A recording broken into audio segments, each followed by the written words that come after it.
Hello, welcome to the Big Bad Marketing Podcast. I'm Janae.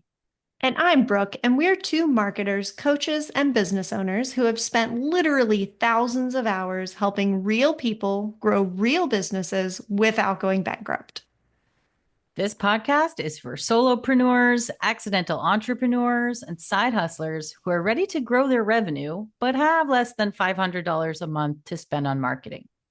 In each episode, we give you real deal strategy, practical mindset shifts, and the occasional rant about cringy marketing advice from internet business bros, so you can show up and grow, even if your time and budget are tight. We're here to empower you to build a bigger, badder business. Ready to get started? Let's do this. Let's do this. All In right. So, today's episode, we are going to be talking about three mindset hurdles that you might face and that we, in fact, have recently faced and need to overcome as you start to promote your business. the three things that stop you from promoting your business. Yeah, so in our 12-week marketing boot camp, promotion is that sort of third and final stage, right? We take you through getting all the kinks worked out in your foundations. We make sure you have super clear offers and pricing, kind of get you set up on the right social media channels and kind of put all your puzzle pieces into place, so to speak. And then once all of that is set, month three is like, go toot your horn super loud and tell the entire world about the thing that you do. And so what happens a lot of times is there's these sort of icky, like step kid feeling of, I can't do it. I am an imposter, or fear of failure, or perfectionism, like these kind of ugly things that get in the way and make the promotional piece really hard. And man, can I relate on a personal level to all of these sort of roadblocks and challenges. And there are things like you said that we deal with not only recently, but just like all the time of like, how do we get past this? So I think today we just want to kind of talk through some of these obstacles and what we have done to overcome them, and maybe what you can do to face them, to acknowledge them, and to move forward with some grace and some like kick-ass marketing, I'm good and everything's okay vibe. Yeah, and the funniest thing is this is all in your head, right? Like these are things that we tell ourselves, the stories that we tell ourselves that we keep running and rerunning those paths in our brains, and it becomes like a mantra almost in some ways. And I feel like we really got hit hard with imposter syndrome during the earliest stages of building this business. It was very much like, who are we to do the thing that we say we do? And we really Do we did have even to, do the thing? Do we even know what we do? yes. And it's really easy to get in your head and super meta, but ultimately, that imposter syndrome is like, I am not the absolute authority on this particular thing. Who am I to tell other people about it? Mm-hmm. Okay, real talk, like what percent of time do you think that we spend in meta of like, I don't even know how to describe what that is. We're like talking about a thing that's talking about itself, and we kind of get looped in this like hole, or like it's like a trap of like marketing, and we're talking about marketing, and then we're doing marketing, and we're talking about, and we're like, what are we even talking about right now? Like, what percent of time do we spend in that? 97%. Yeah, like so much time where we're like, wait, can you say that again? Because I kind of lost you after the first word. The good news is for most small business owners, I don't think they get that meta, but the imposter syndrome aspect of it remains, right? And I think I talked on an earlier podcast episode about when I was first a personal trainer and how much I felt that imposter syndrome. And then once I got over that first hurdle of having my first client in person and training them and then paying me, it was like, okay, I can sort of calm down now because I built it up so much in my head. And I think that maybe is the first way to overcome the imposter syndrome is to do the thing. Do the thing. But I would say even after you've done it one time and two times and 10 times, there can still be imposter syndrome because it's true for us too of we have done the marketing services, the coaching services, the consulting that we offer here at Big Bad. Like we've done all of these in different capacities at different organizations before for different types of businesses before. Like we've done it all. So it's funny to still be in this space of like, we've done this more than 10 times for 10 different businesses. And we're still like, do we know how to do this? Are we the right person for this? And I tend to think it's like the nature of this industry or any industry, right? There's like, it's ever evolving and there's so much knowledge and information and research coming out all the time and innovation in any industry. So it's like unless you're staying super on the cutting edge every single moment of every day, there's going to be stuff that you miss that you're not the absolute top expert in. And I think it's more for me at least coming to terms with like that's okay that I don't know the newest innovation of the Instagram reel video tool, right? Like that's okay because what I do know is foundational and it's integral and it's important still. Yeah. And I think as you change the stage of your business, there's sort of new imposter syndrome that presents, right? And it's like once you get New fear mastery, unlocked. yeah, new fear. Yeah, you've reached a new level of fear. Congratulations. Level 32. But it's so real because in the early stages of marketing your business, right? You build your website. And building the website is super exciting, full of fear, because then you have to launch it. And you have that imposter syndrome at launch of like, who am I to actually put myself out there and do the thing? And then once you do it, you're like, reprieve, I've done the thing. And it wasn't all that scary.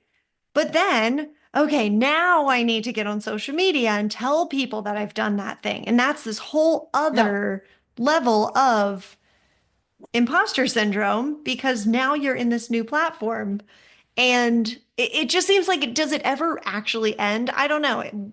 Somebody who's a million years down the line from us and has been in this space for decades, can you tell us if it ever ends? I don't think it does.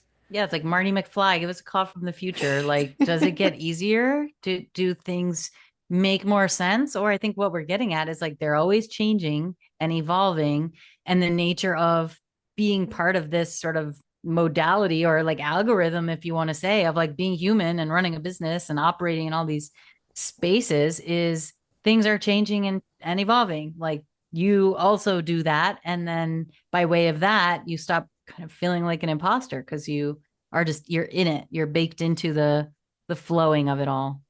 Yeah. And I mean, I think a lot of it too comes down to confidence because one of sort of the things behind imposter syndrome is sort of this concept that somebody's going to expose you for the fraud that you are, right? Like, I shouldn't be doing this thing, and somebody might come along and call me out on it. And then what if they're right about it? So, I do feel like another thing that you can do to sort of curtail those feelings is to get the kind of social proof of testimonials. And once you've worked with a client, like, hey, can you write me up something that I could share with other people? And the more times that you have, people in your corner who are validating you, it can sort of decrease that likelihood in your brain of like, somebody's going to expose me for the fraud that I am.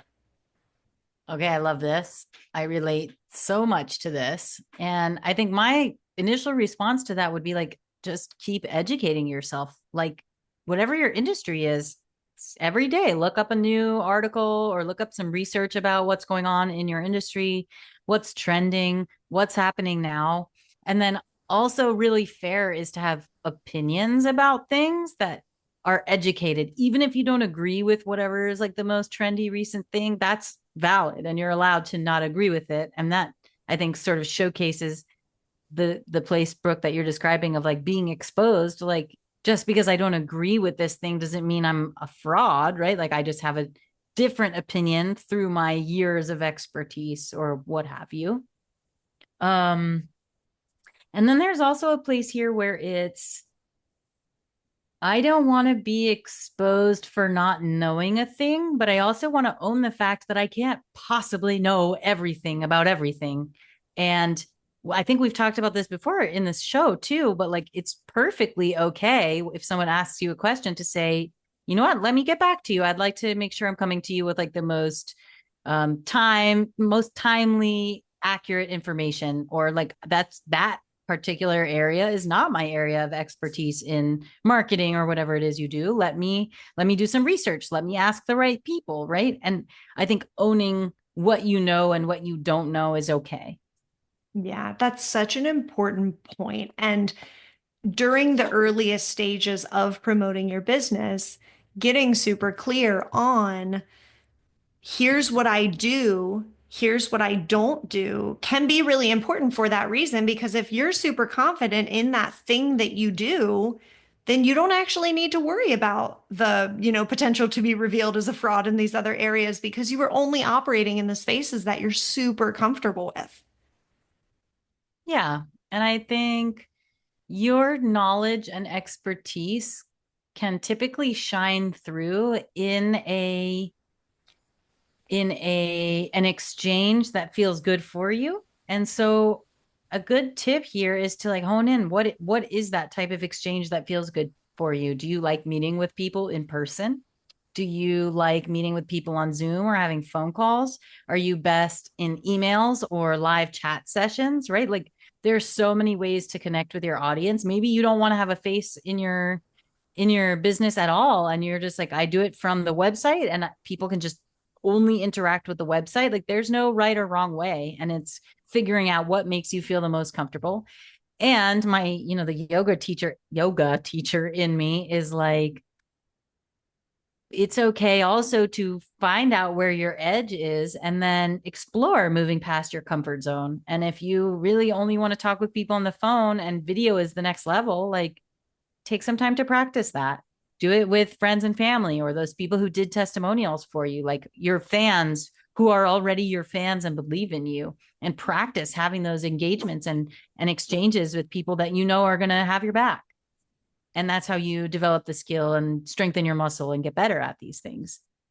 I love that approach. As you're talking about like finding your line and dipping out of your comfort zone a little bit, I was actually just picturing being in a yoga class and like trying that new pose of pushing me beyond my limit and falling Mm, over and then getting over it, which I think is a natural segue to the perfectionism piece of mm-hmm. this puzzle. Mm-hmm. So, imposter syndrome, perfectionism, and fear of failure, the three things we're talking about in this episode, are all sort of, uniquely intertwined, but I think some people feel certain aspects of it more depending on their personality. Okay. The perfectionist tendency is the one that says, if it's not 100% perfect, why am I even going to try it? And that can, in that promotion stage of telling people about your business and the thing that you do, that can stop people like Oh, it's dead in their sabotage. tracks. Yeah. And much like I was like, what percent of time do we spend in meta? Like, what percent of time do you and I, Brooke, be like, well, I don't know if we can send this out yet because it's not perfect, like a lot of time. And we're constantly having to remind ourselves, like, okay, we're still in early stages of our business. And is anyone like actually looking at this in like a scrutinous way right now, except for us? And the answer is no. Like, it's just us who are bringing this like maniacal, like scrutinous approach of like wanting it to be perfect. And we're having to remind ourselves, like, it's okay. And this is our growth period. This is our opportunity to like look back, and do we want to do things in a good way? Absolutely. But do they have to be perfect right now? No, they're going to change. They're iterating, like we're evolving, and all of that is part of this process. Yeah, I Like, think you will always be your own harshest critic. And especially like Janae, you and I are self-proclaimed perfectionists. Like we want everything to be the best, or we're really hesitant to put it out there. But one of the things that we've really been working on over the past few months is done is better than perfect. And hey, reminding ourselves constantly that we live in a world where everything that you do is here today, gone tomorrow. It is mm, so fleeting. So, in aspects of your marketing that are going to have a bit more staying power, like your website and the copy on your homepage and maybe your email campaigns that you're sending to that dedicated list of people that are ready to make a purchase from you. Maybe these are areas where you spend a little bit more time. Definitely your website, a little less on email, but when it comes to something like social media, y'all, it is so fleeting out there, and people have like a 2 second attention span. And with all of the crap that is out there in the world, Janae, I literally can't hear your dogs. You're stressing hard. I swear I can't hear Don't laugh at me. I'm a perfectionist. them. Y'all, Janae was just muting herself every 5 seconds to turn around and yell at her dog. Well, because I want people who are listening to this to believe that I am an expert and that I am professional, and it's getting at my imposter syndrome of like I can't be professional if my dog is barking in the background. Hilarious. Hey, perfectionism in action. You see it in It's real happening time. right now. Yes, but so from a social media standpoint, just put it out there. And I think we talked about this in an episode the other day as well. Like the early stuff that you do is you're gonna look back one day and cringe, and that is just life. And if you don't get through those early reps, like if you don't do those first, how many 20 weeks? podcast episodes. Yes, if you don't do those first 20 episodes, and I mean, maybe first 100 episodes, who knows? Because Yeah. one day we're going to look back at these ones and be like, that was tragic. Why did anybody listen to that? But that's All the those dogs reality is, barking. right, it was horrible, these unprofessional women. They are not Um, perfect at all. yeah. But yeah, I mean, really, the in my mind, the best advice to overcome perfectionism is none of this matters because it's all so fleeting and there's so much stuff out there. So just do it. Mash the button. Post the thing. Yeah, hit that like button.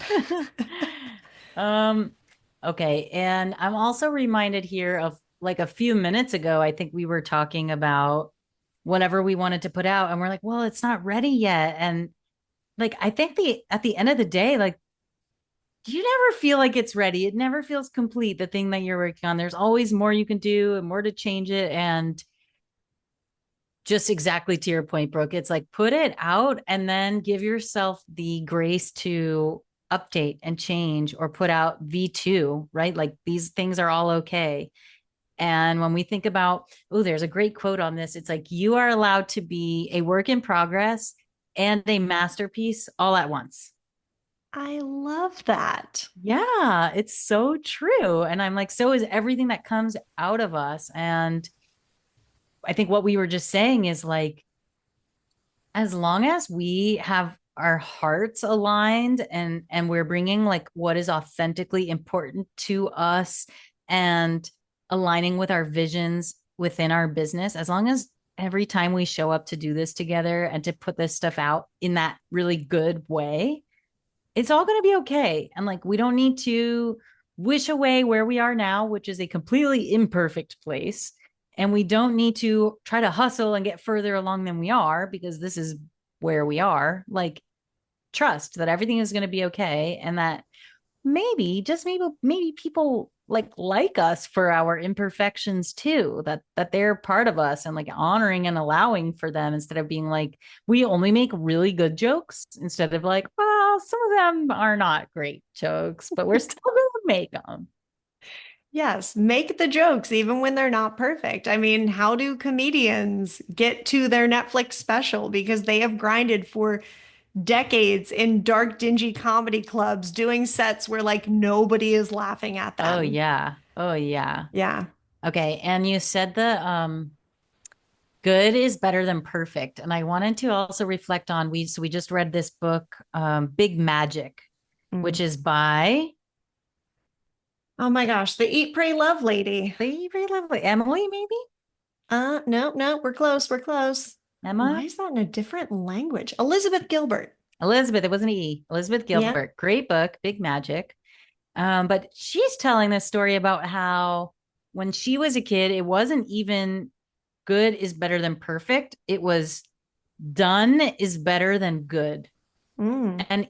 And more lately, I'm like dancing between those two of like, okay, and it's really testing me because I'm like, no, I don't want to just get this done and then it's crap out, crap in, crap out, right? But like I also acknowledge like sometimes that's true, and like the temporary nature of this thing, like you were describing social media, like it's not here forever, and it's okay if it's not even like really great. It's okay if it's barely even good. It's just like let's just show up right now, because the more that we show up, the more that we try, we put effort in, the better we are going to get. We're going to, again, like strengthen those muscles and practice. And then it is going to become good. And eventually, maybe it will become, quote unquote, perfect. But the point is, like, it's okay to just do stuff, and it doesn't all have to hit it out of the park and be amazing. Like, in fact, it might be better if you allow some things to be a little bit wonky, and it gives you that sort of contrast that you need to be like, this one was great. This one could use some work. Yeah, I was reading a book the other day and it said consistency will carry you through until quality catches up. And Ooh, basically resting in the premise that anything that you do the first many times that you do it, it's not going to be great, but sticking with it, you're going to learn over time and you're going to see what works and what doesn't. And then the quality will catch up. But you might have to do love it. social media posts on Instagram for 3 months, 6 months before you figure out, hey, these posts are really working for me. These are the ones that people are reacting to. These are bringing people to my website. People are joining my email list when I post about this particular topic. I'm getting a lot of interest. And those are only things that you can figure out over time. But what a shame that so many people who are perfectionists are just going to not even start Oh and yeah, they not don't even show up. try. Yeah, Yeah, they don't put anything out because it's not of, perfect. yeah, well, yes, exactly. That's right. And even that's from the same book, Big Magic, is this um if you don't try anything, you're not going to get anywhere. And like uh, sort of I like lean into like metaphysical spiritual woo woo stuff, so I acknowledge that's not necessarily here or like the same thing, but it's just like if you trust a little bit of like what feels good when you're doing it. In the book she's talking about like she just wrote this book because she wanted to, like it, because it came energetically from inside of her and wanted to like come out and be unearthed. And that is where the this sort of notoriety and explosion came in. But it was when she was writing from a space of like ego or like structure, like I have to do this and I have to do that, like then it doesn't land as well. But when it's really authentic and you're in the flow state and it's like you're so excited it's pouring out of you, that's the thing you want to capture here. And it's really hard to do that if you impose all of your perfection on top of it. Yeah, and it's not going to flow like that all the time. And you're going to have days where you're like, I feel like a bumbling idiot. I was actually having one of those days today and I said to Janae, like, can you just write my path because I am in a state right now where I feel like everything is a mess and I just need some direction. So if you have someone that you can consult for help in that area, would 10 out of 10 recommend. But that's neither here nor there. The Are you third, feeling a little more aligned right now? yes. Oh yeah, much better. Okay, Much better okay. than earlier. I was in a state. And that will happen to you too, fellow business owner. Oh, But if it hasn't, you haven't been initiated into business. right. So the third point and the thing that we want to talk about is a biggie. So fear of judgment. Now, for me, I mean, years and years and years of just fear of judgment from, in my head, I don't want to care what other people think about me, but I am a human and I do. And that is hard. But go ahead. Oh, I mean, that it's like such an innate human thing. And a lot of us are like, I don't care what other people think. And in certain aspects, we don't. But it is also very human because it ties back to like evolution. Like if people don't like you, you're exiled from the group. And if you're like a nomadic wanderer and you're a cave person, like if they exile you from the group, what are you going to eat? Where are you going to live? Like, how are you going to have shelter? How are you You're going to dead. reproduce? You're good as dead. So this fear is so real and it's also very important to survival. And that's why it is so deeply rooted in many of us. And man, props to you if you figured out how to circumnavigate that. And you're just like, I actually don't care. And I sell cucumber hats. And like like people are out here doing some wild things, and kudos, and teach us how to do that. And in the meantime, we're just like, let's let this go. Let's examine it a little bit and figure out how we can bob and weave around it.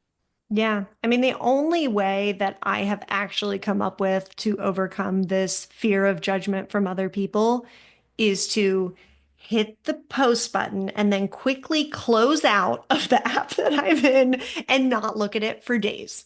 And that is my method because I have, in a prior life, I have like been that person refreshing the app and waiting for the likes. And when the likes don't come in, getting really stressed out about like, why isn't anybody liking my stuff? And I mean, that's why I quit social media probably like 10 years ago now, Oh, because sure. that's a really unhealthy state to be in. So for me, instead of, I guess, overcoming that fear of judgment, I'm just kind of putting it out of my mind and cutting it off and not even worrying about what people are going to think because I am taking more of a creator mindset than a consumer mindset. And I think that has Mm-hmm. been the most healthy thing for me mentally. Sure. Well, and okay, I'm thinking of do you think the lion cares about the opinion of a sheep? Is that how that one goes? Like, no. And they're not, maybe it's like losing sleep over the opinions of the sheep. Like, they're going to eat them. And when you're now coming from this creator mindset, you care a little bit less about what the consumers of it are thinking. I mean, to a large degree, like we still care a lot because we want them to interact with what we create and post, and then ultimately like buy whatever we're selling or convert or become a fan of or part of our audience. But there becomes a lot less of like a personal attachment to the idea of like, do they like this? And are they associating this with me? Like, is this my personal thing that I'm putting out and I hope they like it? Or am I acknowledging now, like, I am actually putting out this thing that is not me and who I am, and it's not my identity. It's just this one thing that I'm doing in this one moment in time, and that there's the degrees of separation there, and that's okay. Yeah, I like thinking about it in that way, that it's not all, you know, you're going to put out thousands, if not tens of thousands, if not hundreds of thousands of pieces of content for your business over time. Like it will just continue to accumulate and grow.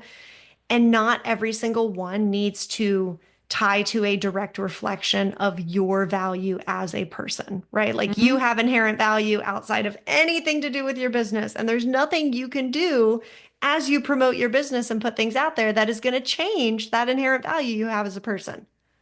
Oh yeah, I love that so much, and it's making me remember like why we're doing this, because there's so much empowerment in facing our challenges, whether that's as business owners because we're sort of ill equipped with the business knowledge and skills and expertise to push the business to the next level, but also just as human beings. And I love like part of the core of what we do is like strive to empower people to make changes, to take steps, whether that's on a personal or business level, to just be a tiny bit better with every step, with every day.